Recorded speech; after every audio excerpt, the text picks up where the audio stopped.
for me, I'm a hobbyist musician, and sometimes I look at someone who manages to make a living of it. Like I play with a folk group, and within that group there are, two people who music is full time for them, and a couple other people like me who have other full time gigs, and we do music for fun. And it's hard to not be envious sometimes, to think like, music is your whole life. But then at the same time, I also see from the outside looking in, how that could be really hard to take something you love and turn it into work and not lose the love or something like that. You know what I mean?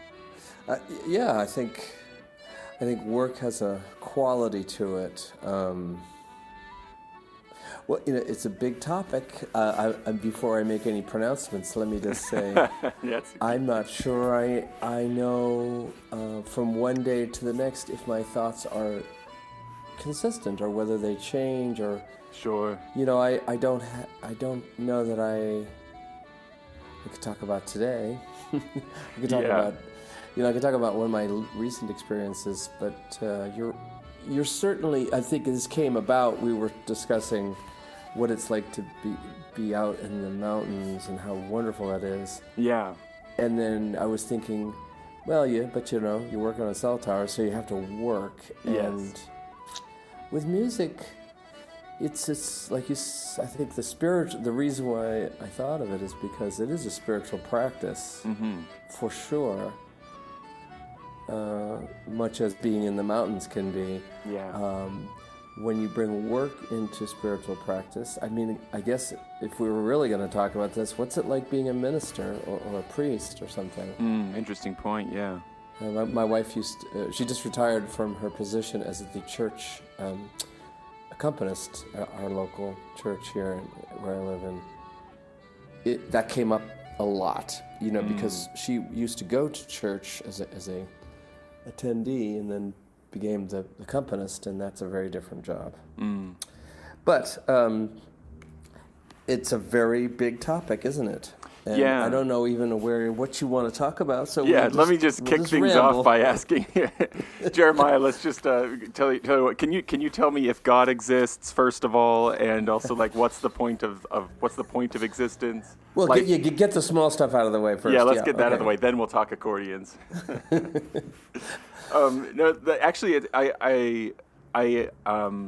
I'm glad you mentioned your wife just recently, like earlier. Let's see, it was over the weekend. I have a close friend who is he's becoming something of a real estate mogul. Really, he's keeps purchasing more and more awesome properties in more and more exciting places. But he recently bought an old church in Vermont. Really, that he's turning into kind of an event center. Wow. And the look of it just made me think so much of some of the venues that I've seen you and Timothy Cummings play in, including that Christmas concert that you did. The pandemic makes it crazy. Was it last year or the year before? It was the year before, right? There was a video that we did. It was a video feed of the whole thing. It was yourself, your wife, Tim, and a soprano singer. Yeah. And just us. There was no congregation. That's right. It was just the music from you. Yeah. That was done professionally by a friend of Anamika's who does it for a living. So hopefully it was good quality because it sure it's was. hard. Yeah, that's her church. Yep. So you saw it. That's the church, huh? That organ in there looked so cool. Do you know how old that organ is?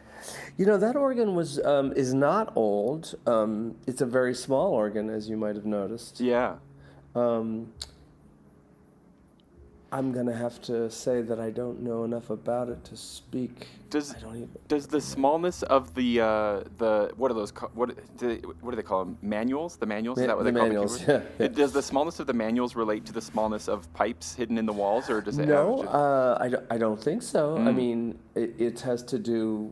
Well, I don't know why it's such a short keyboard. Yeah. Sorry to jump all over the place, Jeremiah, but you mentioned that you come to Moab sometimes. Do you happen to have ever got up to Salt Lake yourself when you've come out here to Utah? Yes, in fact, many, many years ago, I played a house concert in Salt Lake. Oh, did you? Yeah, it was after actually, there's an event that I played at up in Colorado, run by some friends of mine. It's a dance event, and then on Sunday afternoon, we were flying out of Salt Lake, and they had us do a house concert on Sunday. But I have spent, because of Moab, so I work with the Moab Community Dance Band every year. I go out. Do you? You get out there every year, huh? Yeah, almost. It's been about, 7 or 8 years now I've been doing it. And I'll just tell you the long story because it seems like we're just going to ramble, aren't we? Yeah. We're going to take the long, every path, every fork in the road, we're going to take the long way, okay? Yes, that's the way we're going to do this. That's right. Well, I first came out to Moab for the Moab Music Festival, which I don't know if you've heard of it. I have heard of it, yeah. I've never attended.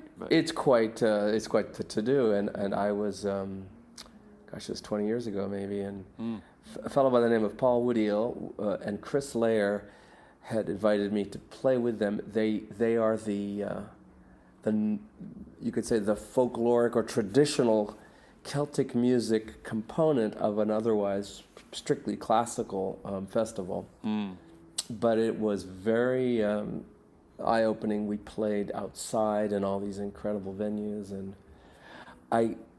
Chris and I both kind of fell in love with the place, and Chris was a little more able to just pick up and move, and so he came out to Moab and started a contra dance band.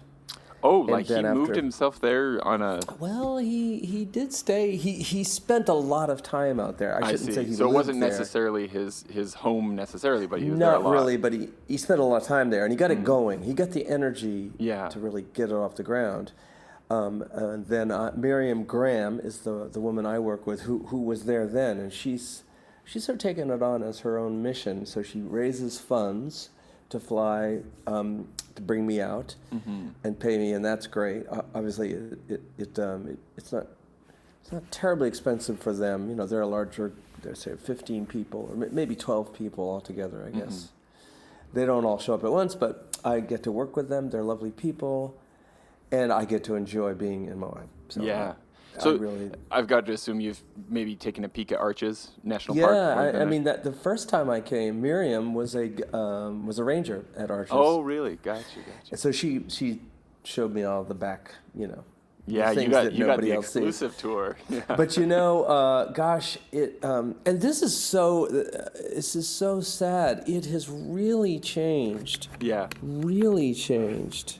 Yeah, I feel like Arches was sort of like there's a lot of public land out here in the western U.S., of course, but Arches was kind of our family favorite when I was a kid. We'd go down to Arches quite a lot, and I think maybe my wife and I took our kids when our oldest were very little once, but we haven't gone back, and it's not because we don't love the park. It just it's not the same. Yeah, I find it. It's changed so much that So there's other places, obviously, to go. Yeah, there are. That's true. Yeah. That's true. I always loved standing there in the red rock of Arches and looking to the south, especially around this time of year, around the fall and winter. And the La Salle mountain range was right there so it's like you'd have the red rock and then the blue mountains and then the white tips on the mountains. It's so amazing, isn't it? Yeah. This is a series. Why not take the winding road? And now I'm trying to think like, what's a really classy segue to get from national parks in southern Utah into accordions? Yeah, there's got to be a way. I don't know if there is. Well, let me say what I understood your very first when you reached out to me, and I was trying to think, when was that? When did we first? Yeah, it blends for me a bit because I know. See, I've been listening to your music. For at least since 2016 or so. Okay, was that with Tim, the Wind Among the Reeds? That's when I first came across your music. Now this morning I've been listening to nothing but the Clayfoot Strutters. So I've progressed since then. Well, maybe I shouldn't say progressed, but I think you've devolved. Devolved. There you go.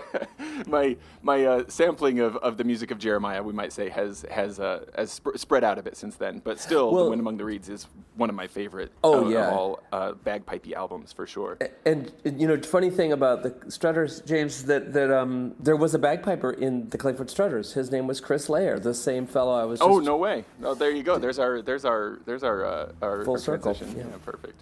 I mean, Chris plays the highland bagpipes. Yeah. And, So he might have not been. smallpipes. I know there's a whistler that I hear quite a bit in the Clayfoot Strutters. Well, quite a bit on that's several him. tracks. Is that him?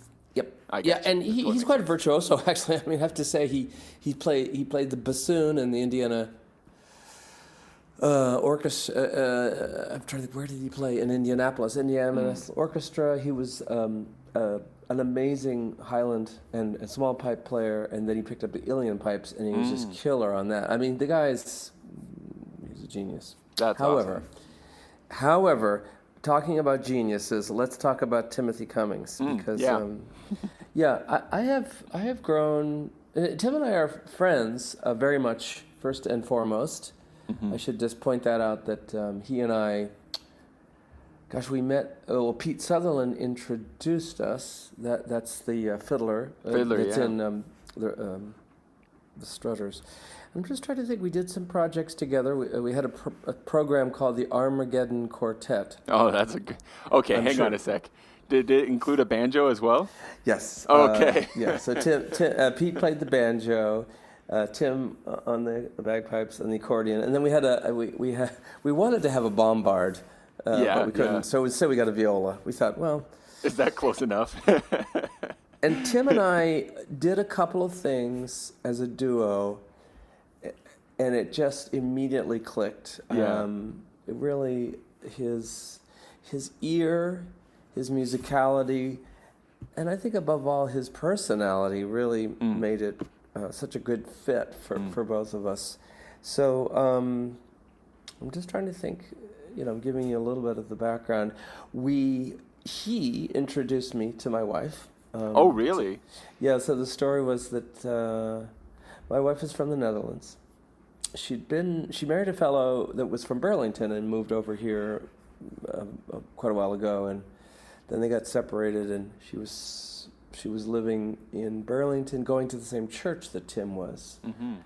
And I think they sang together in the church, and Tim knew her music, and then he took her to a concert that I did in the area with a group called Nightingale. Did you get around to listening to Nightingale? I have listened to some Nightingale, yeah. Well, so anyway, and I think we just, so we hit it off, and he became the godfather to our son Luke. Oh, wow. So I would say Tim is, and Tim, his partner Mary Leslie, I've worked with. She's a contradance caller, among other things. So. Well, the connections run deeper than I had even imagined. There you go. Well, yeah. I mean, he's way up in Burlington. It's an hour and a half from here. But of course, for you, that's not. But I know an hour and a half. It's not I'll tell you what. far. I went to Del Tech for some training for work a little while ago on some safety stuff, and was really disoriented for a while about just how quickly we crossed state lines and stuff like that. Like traveling, just like going to dinner and going to different places and stuff on the weekends and stuff like that. Just like very disorienting to me to be like, wait, I landed in one state but I'm going to a place in another state. It was.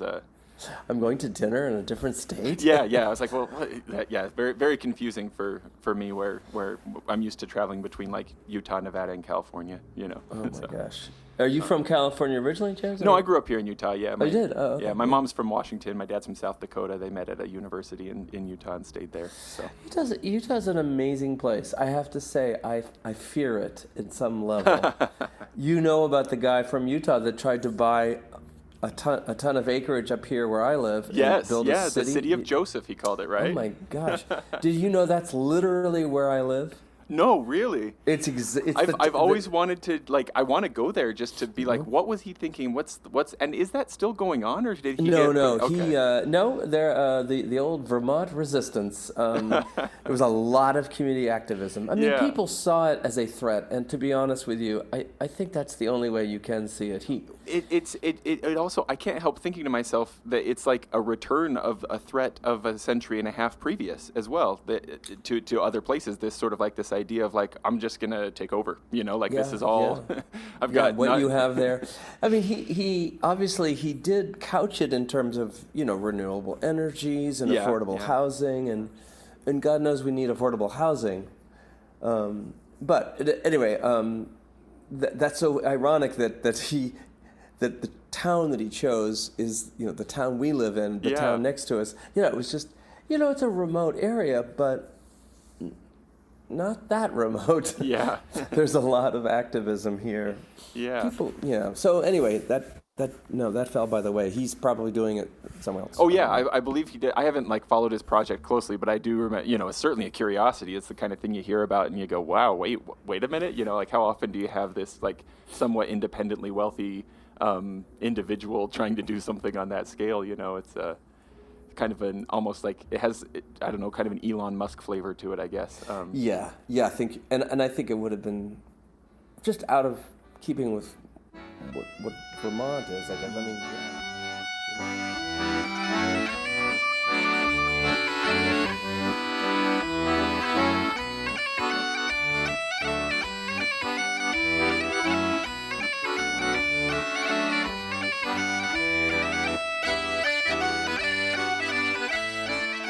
Hey friends, this is just me from the future in the editing room, as it were.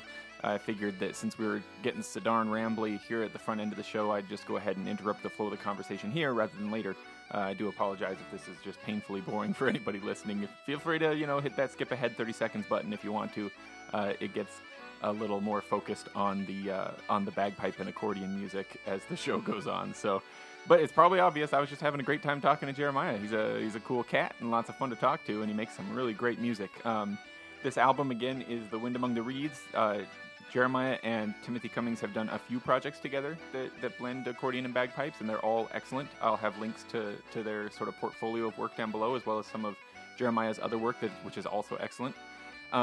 Don't forget, you can support the show via Patreon, or you can just send me gold bullion or cash or money order, anything. I'll take currency or precious metals or bagpipes. You got some bagpipes laying around and you want to send them to me, I'll take them. What else? You can email the show, TheDroningOnPodcast@gmail.com. Links to the social media and all that kind of stuff. It's all down below. Oh, but we are doing of course, we'll do a drawing this month, and that'll be the giveaway this month is this album that we're talking about, The Wind Among the Reeds. It felt like we went kind of too much of a stretch without hearing a track here as well. So in the background here, you're hearing the opening track from the album. Super cool one. It's got a title that I can't pronounce, so I'm just going to stick it in here. And check out the album to find out what the title is. So I'll play this track out, and then we'll just fade back into the conversation. Thank you again. Have a great day, and see you the next episode. Bye-bye.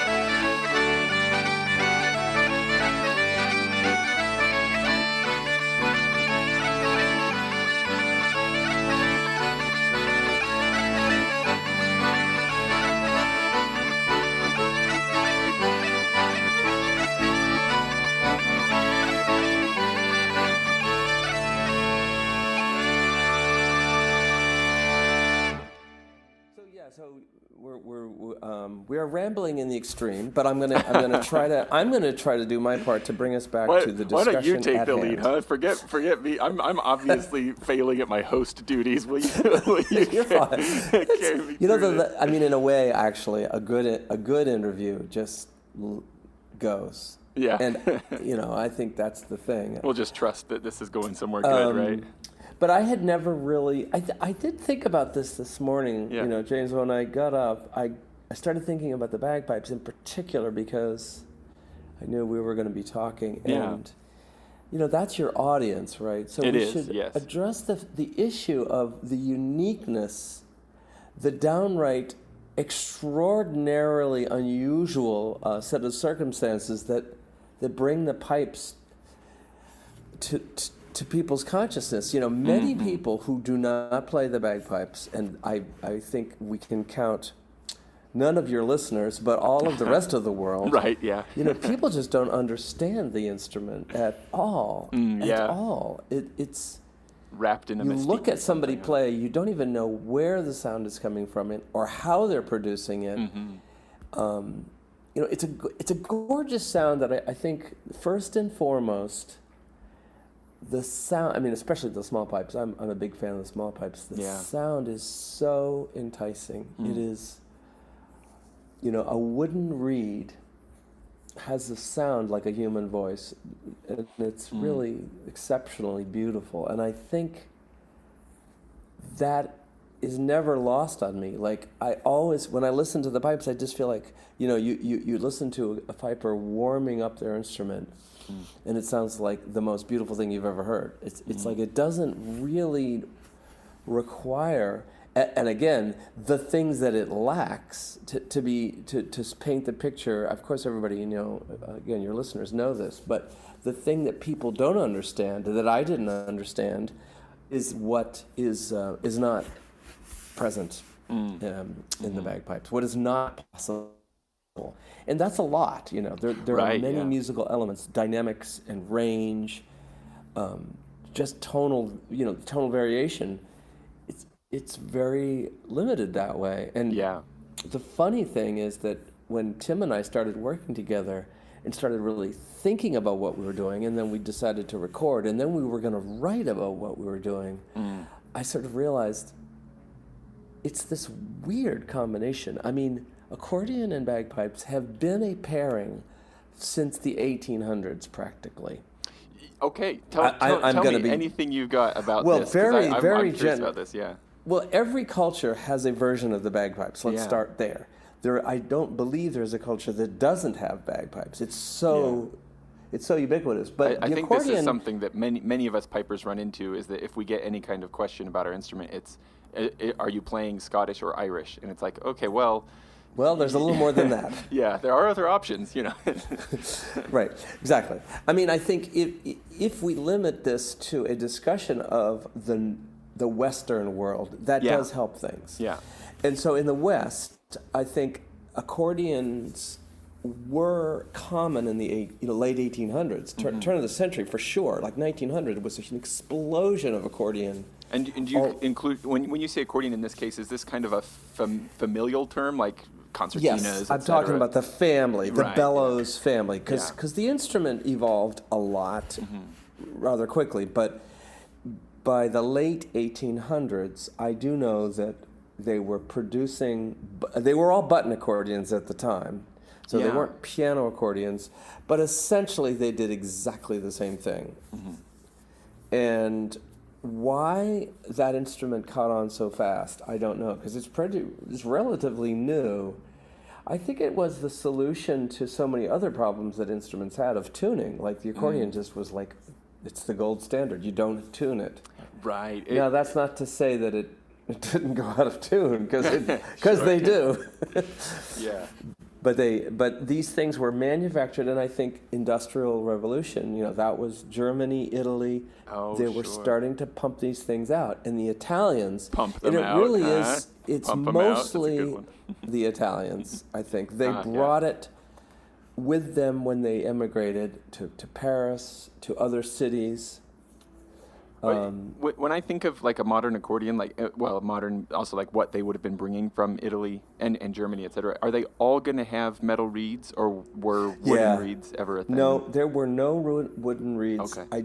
To my knowledge, and by the way, I am not the person who is going to declare anything definitive about these subjects. I'm not a historian, nor am I particularly well-versed in the history of the accordion. Well, I know that... Hey, if we're going to open by declaring things about the existence of God, the nature of life and reality, that kind of stuff, then you can go ahead and declare stuff about accordions at this point. Let's not start getting careful now. I can make pronouncements. Well, I'm more worried that somebody will say, I'll get all these phone calls. Oh, sure, yeah. I don't think, I don't know of any wooden reeded accordion. I just don't know of it. I don't, well, the problem is I think you need to have access, right? If you have a wooden reed, that's you're true. Going to need access to the reed. Yeah. The idea of metal, and I think this is Charles Wheatstone, right? This is in England. He came up with this instrument called the concertina, and the whole point was that it was metal reeds which would not change so much. Yeah. But the accordion introduced something much more diabolic. than the concertina had envisioned, because it included these buttons that were basically triads. Yeah, that's right. And the triad button, I mean, I think of from the point of view of a bagpipes, not only are you playing with an instrument that's well tempered, so that I can't play microtones, but to add insult to injury, then on my left hand, when I am accompanying any melody that we're playing, everything's in thirds, and there's no room for a bagpiper to be who they are in a way. In a weird way, somebody has to explain this to me. Why did the bagpipers of the past put up with this instrument when it took away almost everything that they were creating? This ambiguous sound, where you can really revel in things not being well tempered. Yeah. It's such an amazing quality, and the accordion just comes in and just changes all of that.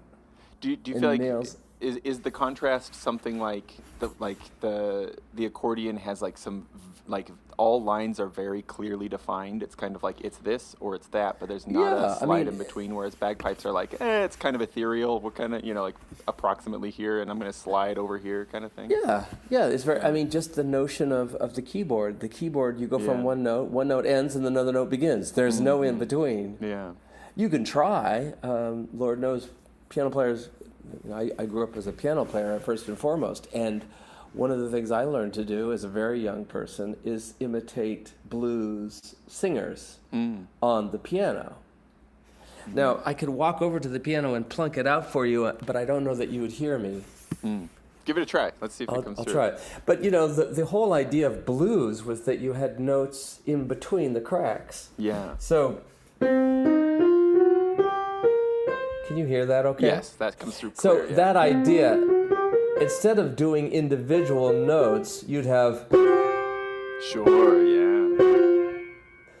I mean, that's a imitation of a vocal blue note that is two notes on the piano played together. So anyway,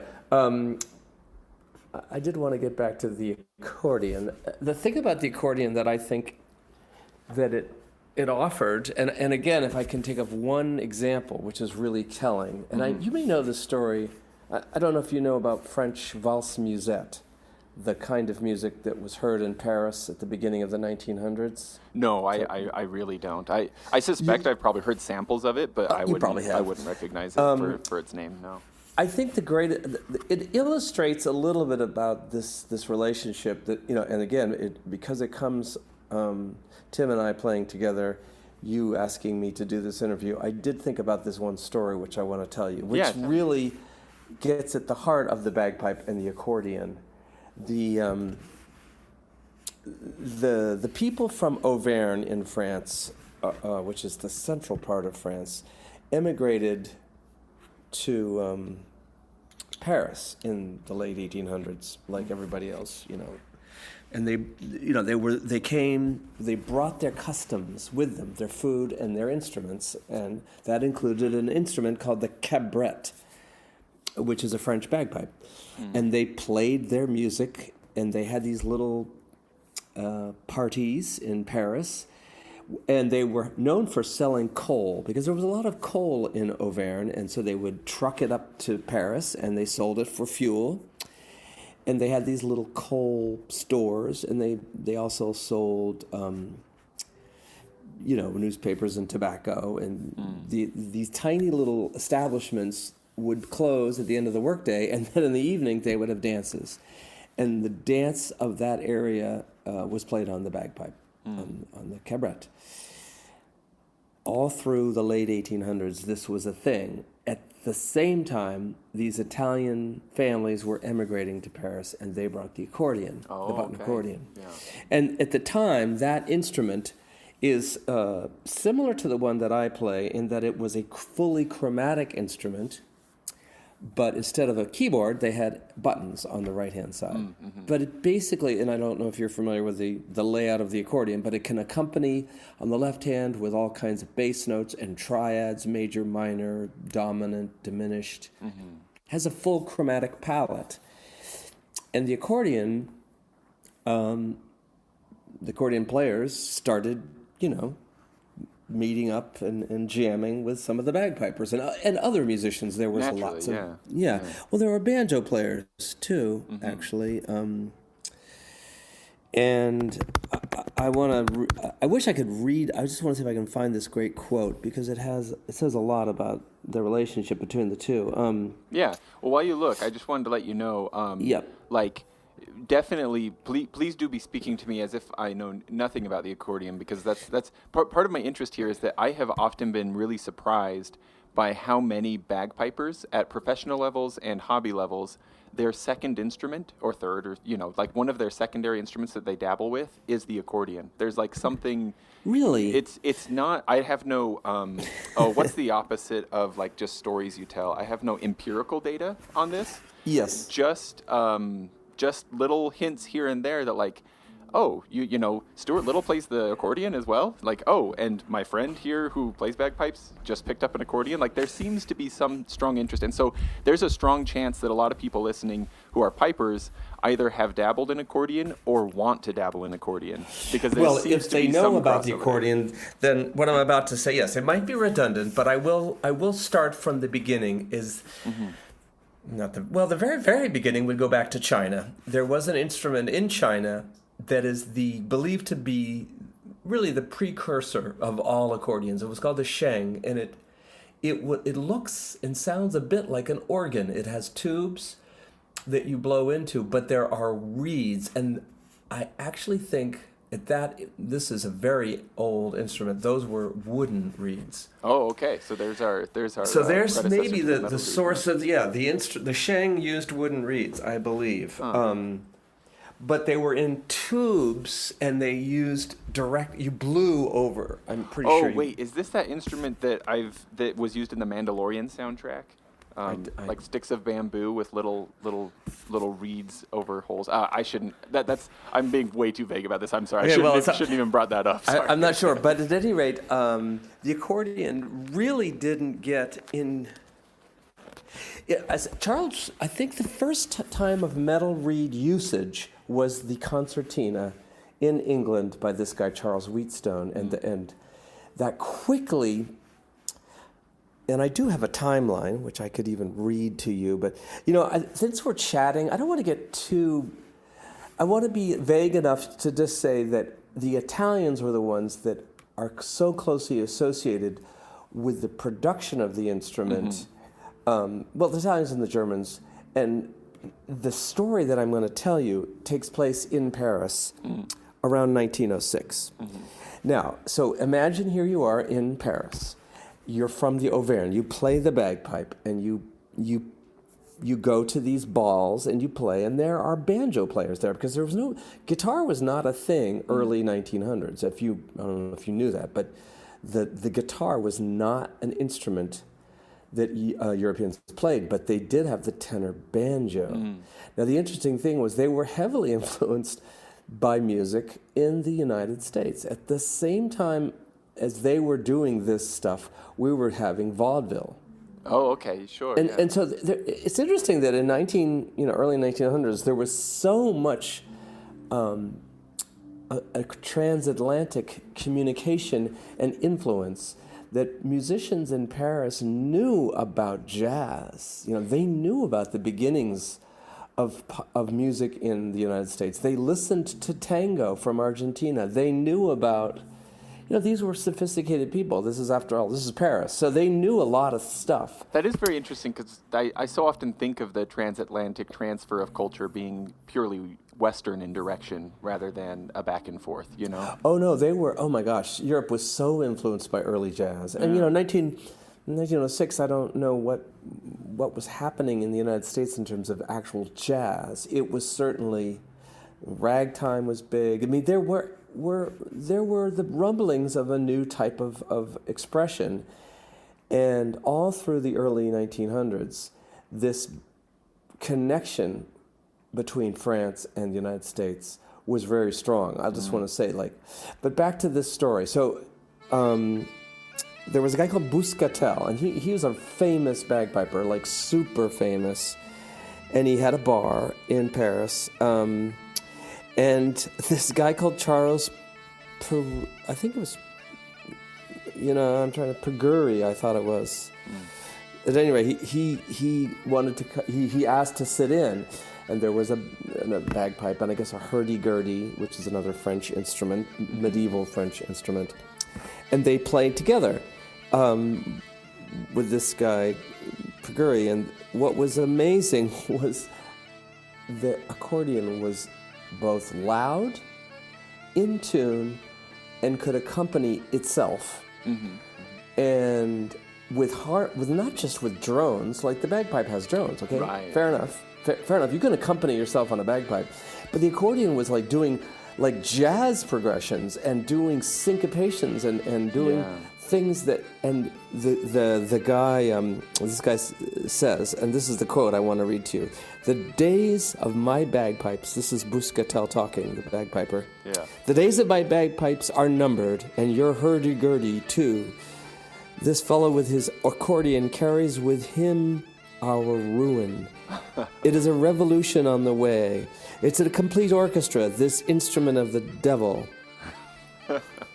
So basically, that's great. At the time, there was, and understandably so, the mayor of Paris got involved because by 1910, there was this huge a number of accordion players taking gigs. Bagpipers and hurdy-gurdyists are rising up and saying these accordionists are taking our work. This is serious. The mayor of Paris issued a proclamation, and he said, "Bal musette," which is what they called it, musette. That's another name for the bagpipe. Only are the only instrument allowed, and he lists the instruments: bagpipe, banjo, hurdy-gurdy, but he says there will be no accordion. The accordion was the officially persecuted by the state to get him out of there. By the mayor of Paris. I mean, it's funny because they had to do that because that it was making inroads.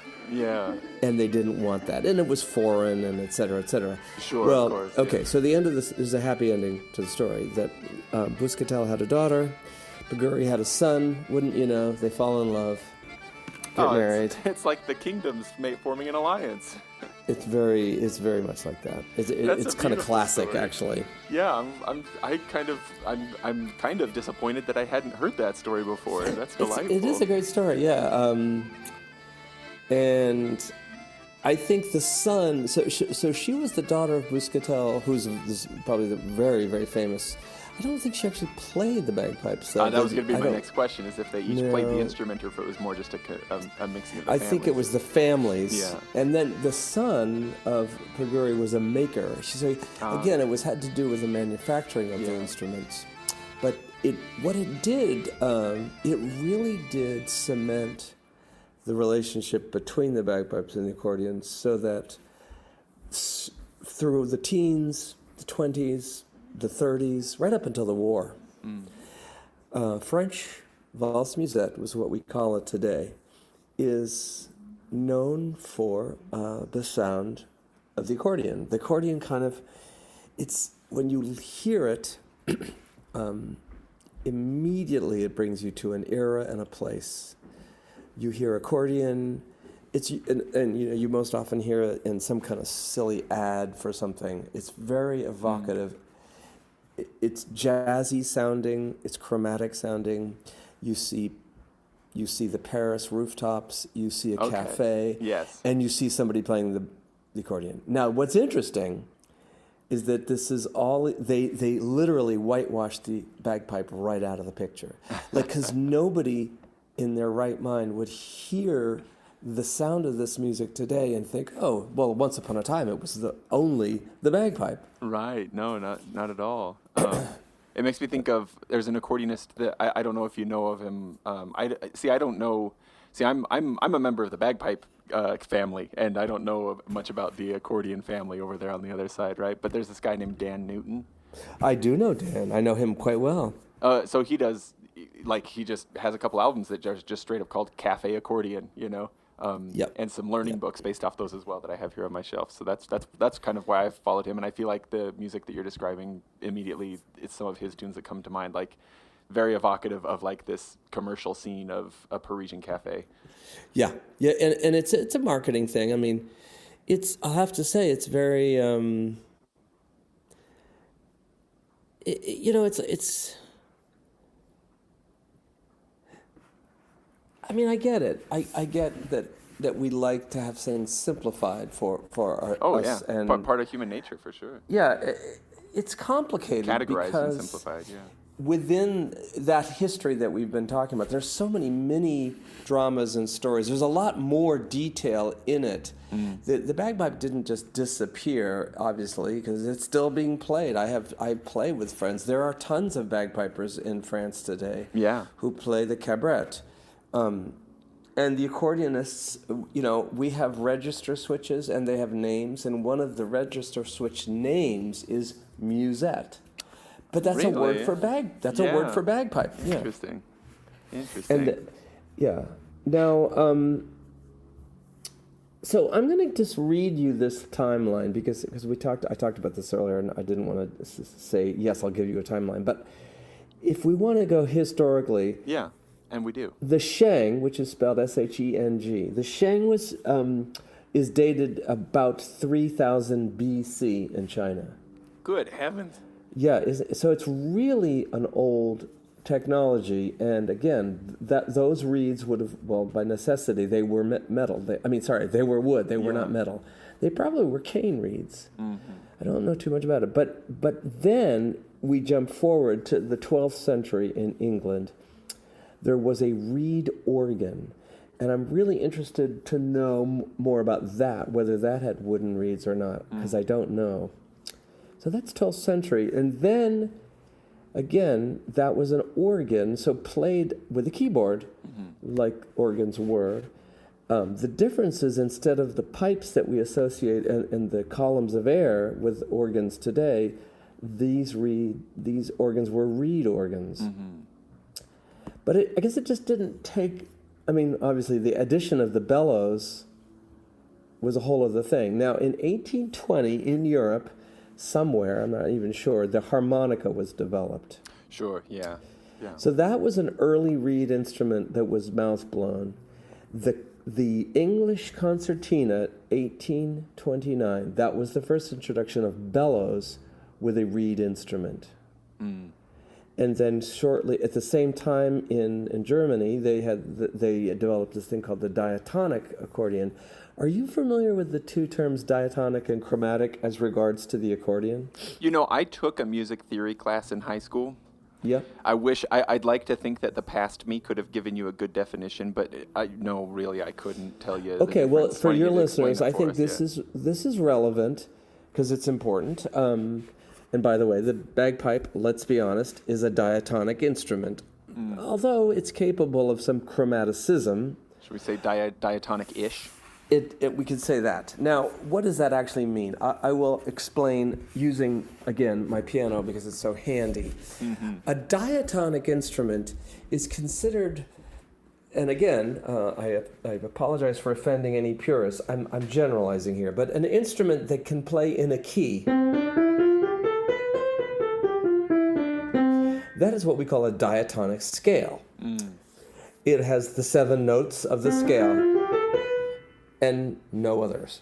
Yeah. So the only thing you can do with that, of course, as you know well on a bagpipe, well, you can play in a major key, you can play in a minor key, or you can play in a mixolydian key, or what we would call modal tunes, many Scottish and... Yeah, right. So there's that's maybe even kind of our default. It might be actually because, well, yes, the bagpipe, yes, in view of the where the drones are placed, oftentimes that scale is the default scale. Because doesn't that have? Is it the 7th that's kind of funky? Well, it's not funky. It's lowered. It's lowered. Yeah, exactly. That's in bagpipe terms. That's our G, our high G. That's at least what we call it, even though it doesn't necessarily sound that way. I'll play it in the right key. This is A, B, C sharp, D, E, F sharp, G natural. Yes, that's our home base there. That's your home base, and that is your diatonic. That's your mixolydian, if you want to get technical. It's called the mixolydian mode. You probably knew that. I didn't. You just go ahead and treat me as if I don't know anything, because that's probably going to be accurate in most cases. Modes. I mean, the modes have names. The Greeks gave them names. Yeah. We use the Greek names. And I think that for any pipers who have also dabbled in whistle, that's part of why some tunes just don't quite sound the same. Like if you try playing like Minstrel Boy or something, you get to that seventh, and on the whistle it's going to come out like, in this case, a G sharp instead of a G natural. Oh, that doesn't work. It does make us some of our versions hopping from bagpipe chanter to whistle or something like that do sound just a little off, and that's why. Well, sure, that makes sense. Now, again, so these diatonic accordions do the same thing. Ah, gotcha. Okay. They play in one key, a major scale. They play in a different key, a minor scale, and yet another key, a mixolydian scale or mode. So they have that going for them. But if you were to sit at a piano, like I am doing, and you were to say, okay, instead of just going, I'm going to play all the black, white, and white notes together. I'm going to play them all. That's a very different scale, right? Yeah. Sounds different, and it's called a chromatic scale. It is thanks to the great J.S. Bach. We know it on the piano is a well-tempered. In other words, all of these notes that I'm playing are equidistant from each other. Well tempered, as in the famous cavalier, the well tempered clavalier. Is that what it is? Now you've got the well tempered clavier. Clavier, that's it. Clavier is a word for the keyboard. Yeah. Yeah. Gotcha. So the well tempered clavier was Bach's attempt to demonstrate why it was so important that we have a system where all the notes were the same distance, because before his time they weren't. Have you ever listened to or watched people playing keyboards that have been tuned to different standards that are often yes, like I have. In fact, Tim. It's like the Tim poorly has tempered one. Clavier. Clavier, yeah. Well, the funny thing is, there's a great book out which you should definitely read about. I think it says why equal temperament ruined music. It says, now how equal temperament ruined music and why you should care. Now, in bagpipes, sometimes we talk about equal temperament versus just intonation. Is that kind of coming into play here? I don't honestly understand that perfectly. Yes, that is. Now, but before so that's a path down the road that is, it's not a small path. In fact, it's more like a trip down the Grand Canyon. I'm not sure we'll ever get so maybe back. We shouldn't turn that direction right now. If we do that, we're going to get lost down there. So let's go back to the two poles that we've been talking about, chromatic versus diatonic. Right, yeah. It's really important from an accordionist's point of view to understand that they are two completely separate instruments. And although you can pretend to play like a diatonic accordion with a chromatic instrument, like a piano accordion, it isn't. It's chromatic. You can play all the white and black notes. And when you're playing with the bagpipe, you have, there are things that you just have to realize, the bagpipe can't do that note. It doesn't have that capacity. Yeah. I mean, the single hardest thing for me every time I sit down to write a tune, I'll write one with Tim in mind, let's say, and I wrote one of the, I ended up giving this one tune the title, Yeah, Nah. I think it's an expression that they have in New Zealand, where Tim used to live, which means no way. Because it's very hard. So I wrote it too, and I thought, this will be great on the bagpipes. And Tim took one look at it. He said, yeah, nah. It's hard to write for bagpipes because you have to know not only the range, you have to understand the range, which is, again, quite limited. Yeah, or lack thereof, right? Yeah, you have to understand, and the other word that I think is relevant is the ground, where the center of the scale is going to be. Yeah. As you say, high G, you have to know you can't, it's just, there's so many things. When I write music, I find myself intuitively going outside that, which, Tim, you can adapt. Of course, right. Bagpipers get used to that. But. Yeah, aside from, of course, we can use tape to kind of adjust our tuning holes, and with small pipes, you've got other tuning schemes. You could get a chanter that's pitched to D or C or A or B flat to kind of get around some of this. Of course, there are things like uilleann pipes and stuff like that too. There are options. But for many of us, like, it's actually the limitations that is a big part of what makes it interesting. Because then it's like, well, what can I do with this? And it kind of drives creativity in some ways, though it can also lead to frustration in a lot of cases.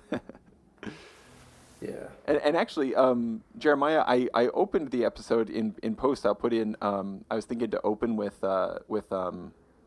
that 5/4 waltzes set that you and Tim did together. That's the first track that like stabbed my heart, in a beautiful, good way, and so it's kind of special to me at this point. It's Port Williams and Apple Knoll, but I wondered where you. There's another track on that Wind Among the Reeds album. I don't know if this is applicable to the conversation we've had thus far because I'm seeing a French name. And that makes me think maybe it is. It's track 7. It's Les Morvandiaux. You got it more or less correct. Yeah, that track, and I'll say it once so you have it. Les, that's the, Morvandiaux, and that means the people from the area of France known as Morvan. It's a area in France. So the set goes from that into Caesars, which I do understand is based off a classical piece, also by a French composer, right? Yes, César Franck, that's correct. And then it goes into Sound of Slate, which is a very familiar bagpipe tune. Right. And this is part of why I thought maybe this would be an appropriate tune to look at for the sake of that fusion, of the instruments and maybe of places and stuff like that. I find this set exciting because it feels like the accordion actually takes the lead in the Sound of Slate, which is not what I would have expected. I would have expected the bagpipe to lead out and the accordion to just kind of accompany. You know what I mean? Oh, really? I'm just curious. Why would you assume that? I guess because, at least in my mind, like, Sound of Slate is one that I've been playing since, like, I might have learned that the first year I started playing bagpipes when I was a teenager. It feels like very much this is a bagpipe tune. And so I guess there's just like an unconscious association with that, meaning that therefore it belongs to the bagpipe will play it, and the accordion's going to play some chords behind it. Like, it wouldn't have even necessarily occurred to me that another instrument could play the melody line and bagpipe could play harmony. Interesting. I mean, you have to remember that in Scotland, I was just in Scotland this summer actually, and again, the accordion and the bagpipes, they're a pair, and the accordions pretty much play all the tunes that the bagpipes play. And it's so the fact that what Tim does is he's not so much accompany the melody of Sound of Slate. If you listen carefully, you realize he keeps playing the middle tune, which is César. He calls César, which is the César Franck. Oh, is that what he's doing? He just keeps going, and then I switch to Sound of Slate. So it may seem to you that he's suddenly playing an accompaniment role, but that's not the way we envisioned it at all. That makes it blends so beautifully. It does. It makes a lot of sense. They go together, but the idea is that he's playing his melody, and I've introduced Sound of Slate. Then when he joins Sound of Slate, you hear it as, oh, there's the Sound of Slate. It's really there, yeah.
It's just that Tim is playing the other tune. And, it depends how you mix things. Yeah. You can mix a recording of the bagpipes in such a way that you hear other instruments more loudly, or you can mix the bagpipes to such a degree that what you hear is the bagpipes. It depends. Yeah. The do you feel like this idea of like, the word that comes to mind is confluence, sort of like the running together of different cultures, like you talked about happening in Paris, the bringing together of different instruments that use different systems like chromatic and diatonic, the different musical genres coming together. I'm thinking, I guess in my head right now, what I have going a lot is a lot more of the Clayfoot Strutters, which is very much like there's a whole lot of cool fusion stuff going on there. Do you feel like that's something that has always interested you and that kind of informs the projects that you're most interested in? Or are you also like a core, like, give me the folk, give me that old time religion style music, like the way it's always been done? Or I don't know. I guess I'm trying to get inside your head a little bit about when it comes to musical projects, what gets you interested and what do you chase? Well, let's see. There's only one I can't quite answer, and I'm trying to figure out what's wrong with my tongue. And I'm going to go back to your question. Your question is, am I drawn to things that are fusion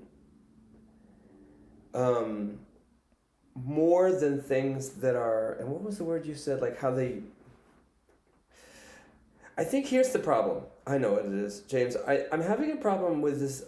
There's an assumption I think you're making that in the past there was no fusion. Oh, that it's a new thing. You are very insightful. I wasn't trying to trick you anyway, but that's exactly where I wanted to go. Is the idea that we like ensconce things that we perceive as being the past as being like frozen in time, rather than thinking it's all a progression. But so carry on with exactly what you're saying. This is exactly what I was hoping you could. Okay, talk about. All right. Well, because for sure. There was an era in the turn of the century, we were just talking about it, the last turn of the last century. Mm-hmm. I think there was all this fusion happening in Paris. There were accordions and bagpipes playing together. Oh my gosh. And they were playing jazz, and they were playing French music, and they were playing Italian music, and tango, and foxtrot, and everything. Yeah. So fusion's always been there, and am I always drawn to it? Well, I'm just drawn to music in general. Yes, yeah. In other words, I guess the answer is yes, I am drawn to music. Yeah. But I think to make a separation for people to assume that it was once this way and it's now this way, music has just always been changing. Mm-hmm. Now, but I feel like I haven't addressed something that you are asking is, for example, there is a way when I hear certain sounds, there are things that are not pleasing to my ears. Mm-hmm. I don't want to get too specific about what, because that's not really important. Name the artist, Jeremiah. I want to know. No. I was going to say, I very much not want to do that. Yeah. But the point isn't what I don't like, because, who cares? The point is that not everything works for me. Yeah. And, well, that's how it is. Like, I experiment. Today I'm trying to write a piece of music, and I'm not liking what I'm writing. Mm-hmm. Just keep working at it. So I think, I'll get a little more specific with your question. I grew up as a child playing boogie-woogie piano. For some reason, I got, really into it. Now, I love listening to recordings from an era when boogie-woogie piano players were just, there was no they were just doing it. Yeah. In a way, maybe boogie-woogie is a fusion of different things. But every piece of music that I've ever listened to is a fusion. There's just there's nothing. It's like elements in the ground. If you dig a hole in the ground, you get all these different rocks. There's just all kinds of stuff in the ground. Music is So I don't even really separate it out. There is music I don't like, and I tend to gravitate toward music that I like. That's just personal. And Certainly. I know this maybe sounds a little too severe to say, but it's like I don't see the point in classifying music any more than we classify food. I like that, but I don't like that.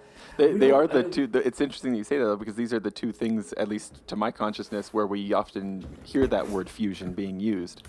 In cuisine? Yep, in cuisine and in music. Yeah. Well, the funny thing about food is that it used to be it was about what tasted good. It is now, unfortunately, I think, become what it represents, the politics of food. But I'm not... I like to play music and listen to music that does things for me. It doesn't have to always sound traditional. It doesn't have to sound like it's been done. And a lot of times, some of the music that I like the best, I didn't like it at first. Oh, sure. I will say that. I don't think there's any reason... I mean, there is a danger in writing music that is too intellectual for me. There's such a thing. Or too dissonant or too abstract. I mean, there is music that but I don't... I think with Tim and I, that recording... We weren't trying, we didn't have ideas as much as we had sounds in our ears, and we trusted each other to try to make sounds that we liked. I think that makes sense. So rather than setting out with a goal, something like, let's make a set that has a French folk song, a French highbrow song, and a Scottish song, it was more like, this sounds nice, and it pairs nicely with this, and that pairs nicely with this, and so it comes about maybe in a more organic way. Does that sound maybe close to accurate? Well, it's a little... The thing is... Say what you just said again.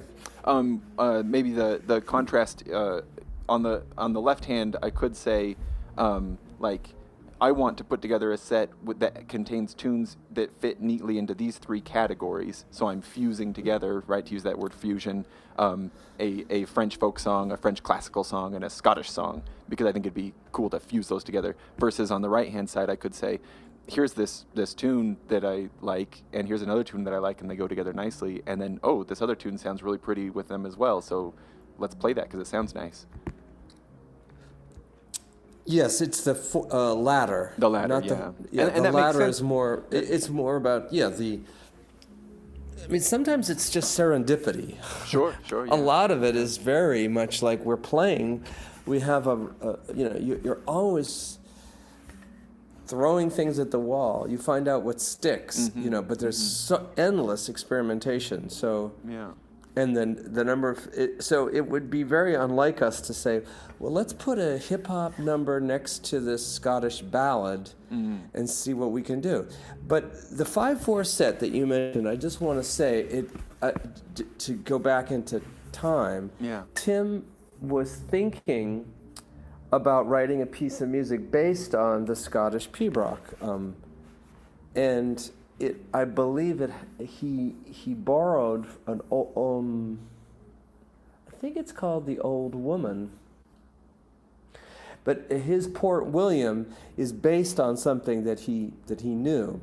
He always has these fun trails and puzzles behind the titles that he chooses for his tunes. So if you dig enough, you can find things behind them. Yeah. But the tune that I wrote that follows it, that was in direct relationship to his melody. That's Apple Knoll? Yes, yeah. Apple Knoll came about as an exercise.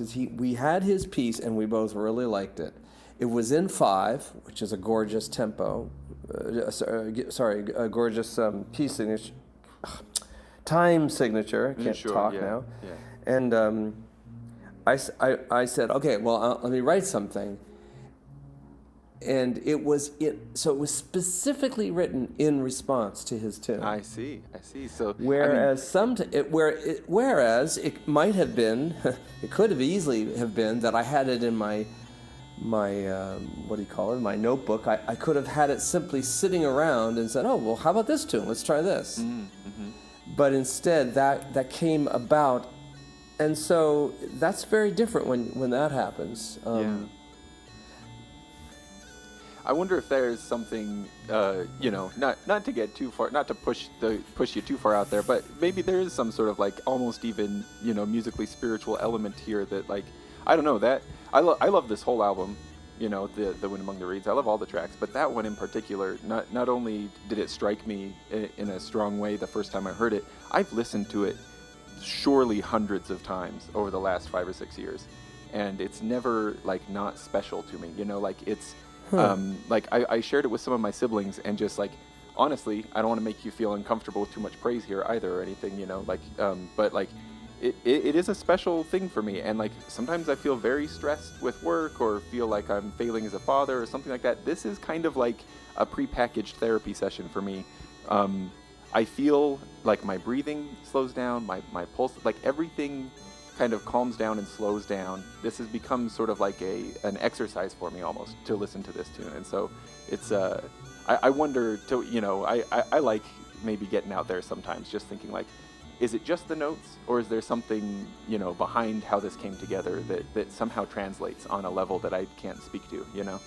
It's I have to say, I don't think anybody gets tired of praise when it comes. Of course, it's right? not just and I gotta say, what you're saying is something more personal and more, just a lot more meaningful, and it's not just praise. It's like, I think it's the point of music. So, but to go after why does this set of tunes do that?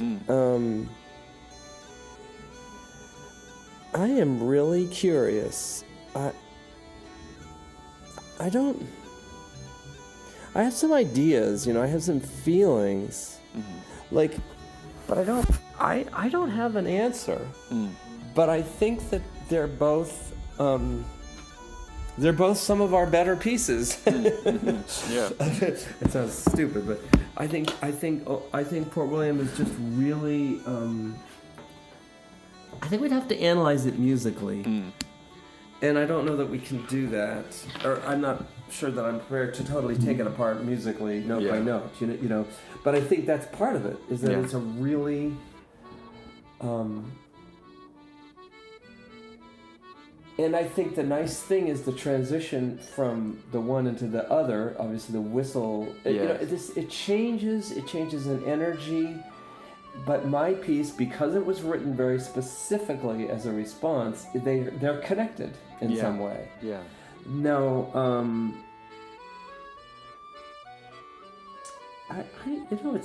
this is where the funny thing is, like, to talk too much about music, and music analysis and theoretical analysis is part of being a musician, or not all musicians, but I'm certainly prone to analysis a lot. If you're a composer, when I consider myself one, you have to know what you do well to be able to do it repeatedly. Sure. Now, this morning I've been struggling, in part because I don't know how to recreate some of the things that I've done in the past, including Apple Knoll. I'm just thinking, so what is it about Apple Knoll that works so well? And this morning I'm working on a piece and I'm like, nope, it's not working. Sometimes you get into a zone, and when you're in that zone, you might well be being given help by the whatever words you care to use. I mean, I think I'm trying to answer your question. If you feel something when you listen to it, there's a good chance that you're feeling the same thing that Tim or I or any other composer might feel when they're writing it. Whatever that is, I do think that art functions that way consistently. If artists, and I include musicians in this category, anybody making art of any kind, if it's got that potential for healing for other people in observing or in listening to the art, it's the same thing. But what is it? I don't know. And Yeah, Mhm. I wouldn't want in any way to suggest that I'm taking away from the sort of like hard work or skill or talent of an artist, but it does make me think of like Ross Ainsley, who's a very popular bagpiper, who came on the show recently, mentioned that when he gets ideas for songs, often he feels like if he's got his radio turned on, then ideas come in, and Yeah. and it also makes me think of Tolkien, who often talked about his characters throughout the Lord of the Rings and the rest of the Legendarium as like people who he was meeting, and he doesn't know what's going to happen with them, like in letters to his son Christopher and stuff, like, oh, I just met this person Faramir, I'm still not sure what's going to become of him, but I'm excited to see what's going to happen, or was it Right. Michelangelo who talked about his statues and saying that like it's in there, I'm just trying to uncover it. Yeah. This sort of like It's the same. Yep, exactly. All of these, the common thread here is that you do have to have your receptors open, and that's a tricky thing to do, especially for people when we're under a certain amount of pressure to produce something. Oh, sure, yeah. I'm working on a commission right now. Yeah, Actually, that's one of the challenges of having it be your job, right? Now there you go. Stuff. Right back to where we started. Is that the problem with music? Is that you have to get outside and goof around for it. You have to do something to get to a place where you are open. Yeah.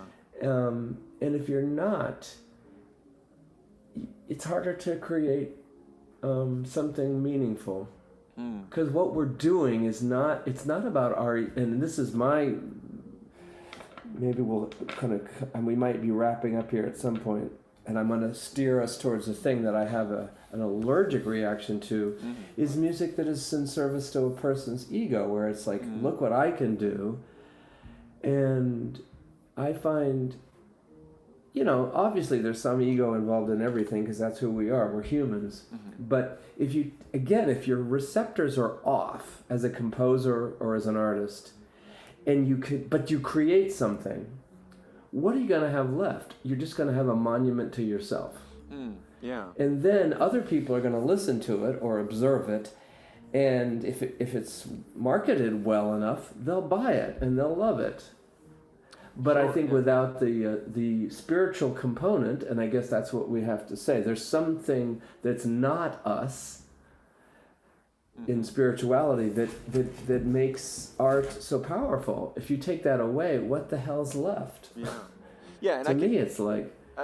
oh, sorry, go ahead. No, I mean, I just think it's so incredible that anybody could create anything of value without that. And yet it seems to me that is, in fact, what happens. Now I'm done. That's my little tirade. No, it absolutely makes sense. And to be sort of like to give a fair rap to sort of like the maybe two opposing things here, or maybe not necessarily always opposing. Of course, there's also something to be said for like impressive technicality.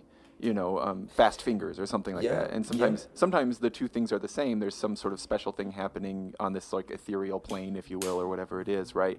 And there's technical prowess. And sometimes there's just technical prowess, and that can still be very impressive on its own. But like I wouldn't want like, are we've used the word spiritual, like, is it tapping into something about a collective human conscience, or is it, the universe, or is it a god of some kind? Like, I don't know exactly, but there does seem to be some kind of magic here, in music and other art, of course, and I guess am I keeping you too long, Jeremiah? No, well, I do...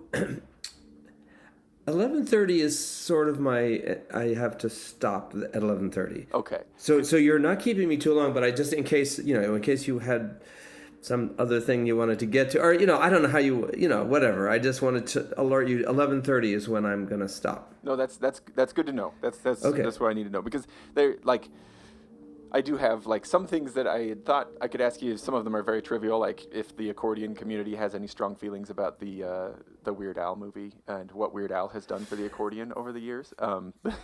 Maybe that feels very. Well, I haven't seen it, but Has Weird Al done anything for the accordion community, positive or negative?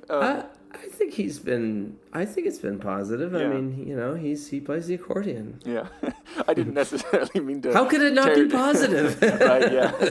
See, but I don't want to tear down like anything sort of like deeper or more interesting that we've been talking about by bringing it back around to something like that. But Oh, it's fine. I mean, I do feel like it's so. But what you said about listening to Apple Knoll and Port William, it just confirms for me.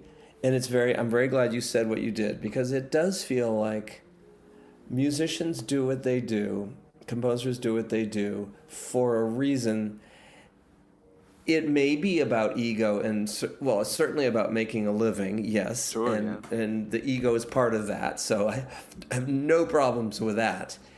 I do feel like when the muse, I'm going to call it the muse, because we could call it God or spirituality or something, but if you say the muse, it has this interesting Greek sort of mythological connection, because what are we doing? We're listening to the muse, and the muse might help write the song in much the same way that it helps Tolkien write his novels or an artist do their art.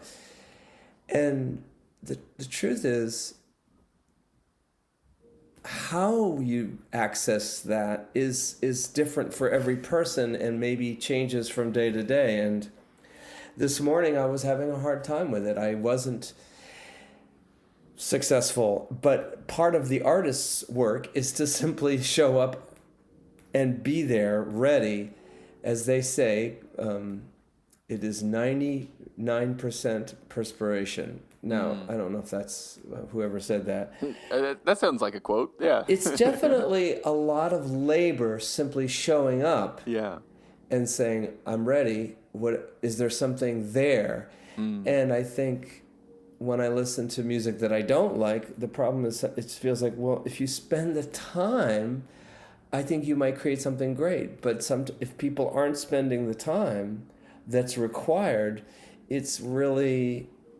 I mean, there's a lot of not great art that I've heard and listened to and watched and read, and I just think, well, what we need is music that's powerful and has the capacity to heal. Yeah, we need that. Yeah. We need that a lot.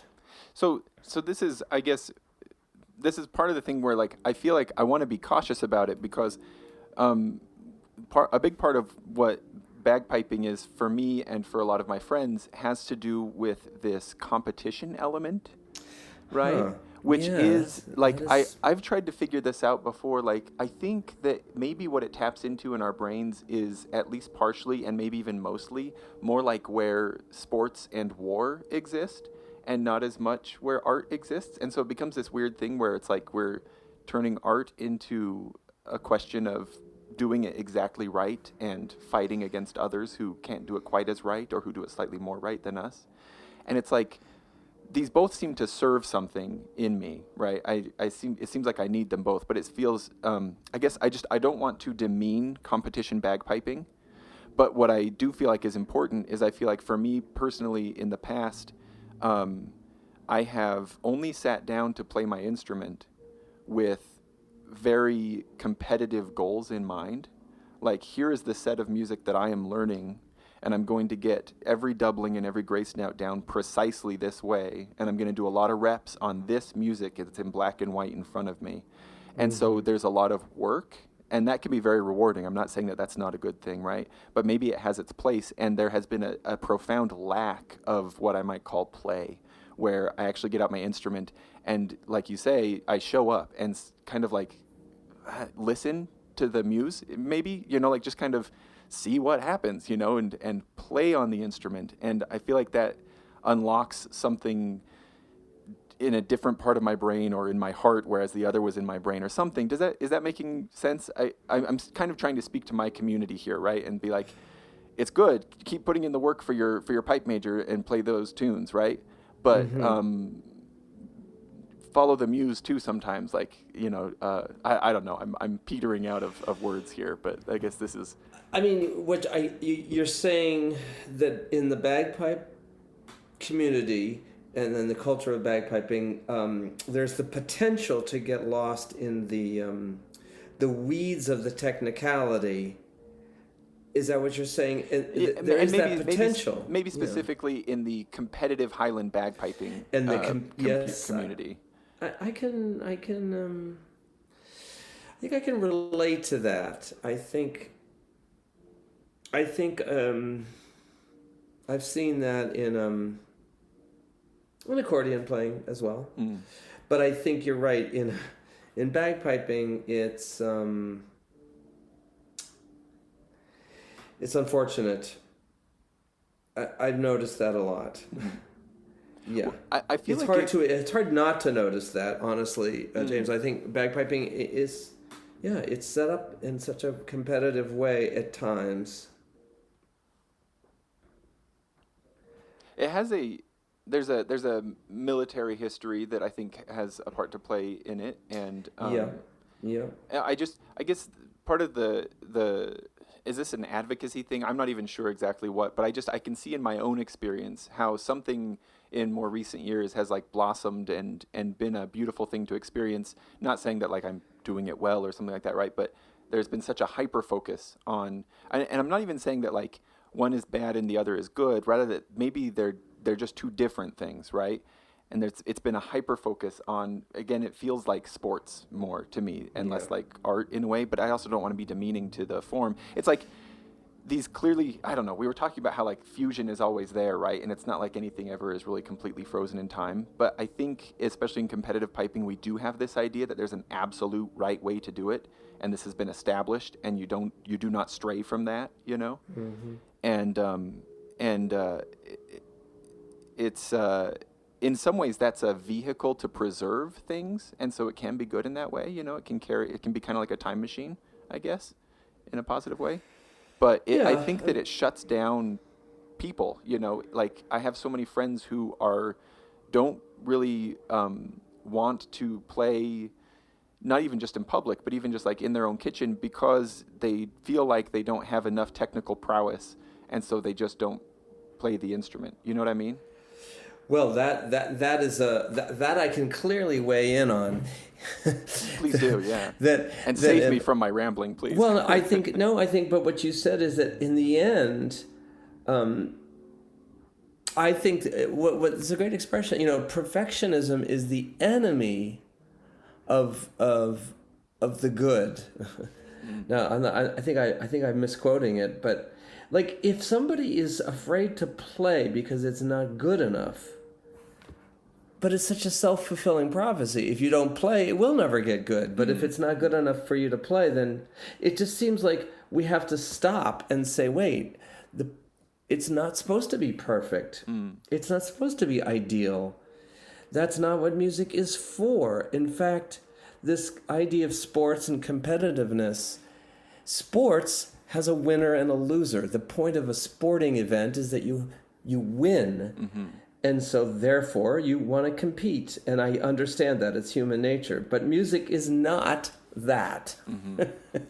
And I'm sorry if I come off sounding a little bit strident about competitiveness in music. You don't have to be as careful as I do. I don't have to be careful. That's right. This is something you have to worry about. I don't. I can be flaming. That's right. You know. I think competitiveness in music simply shortcuts the spiritual part. It's very hard to compete for spirituality because, as we know, that doesn't really work. We could look at all the worst examples of religiously driven tragedies in all of human history. Competitiveness. The winner-loser mentality. That's where the problems come in. Exactly. Yeah. Exactly. Mm. I don't even know why you should have to be careful about this, because it seems to me like, you know, anybody who says, well, I don't want to play because I don't sound good enough. But the whole point is you play in order to sound good, or that you play in order to release something, and that sounding good is a byproduct almost. Yeah. It's not the end. It's not the goal, really. Yeah. I mean, I like to play well. I'm a professional musician, so if I don't play well, I mean, people pay money to hear me play. Right, Why should I? it's called lack of respect. If I show up to a gig and I haven't practiced and I play poorly, well, these people have paid money. I owe them that. That's a different contract. Mm-hmm. Yes, I do have to go. Okay. It's 1 o'clock. I can't. I'm assuming that I can't get you to reveal to me which of you is Weezer and which one is Squeezer, right? Well, that's the beauty of that name. I gotta say, was that nobody could ever know, because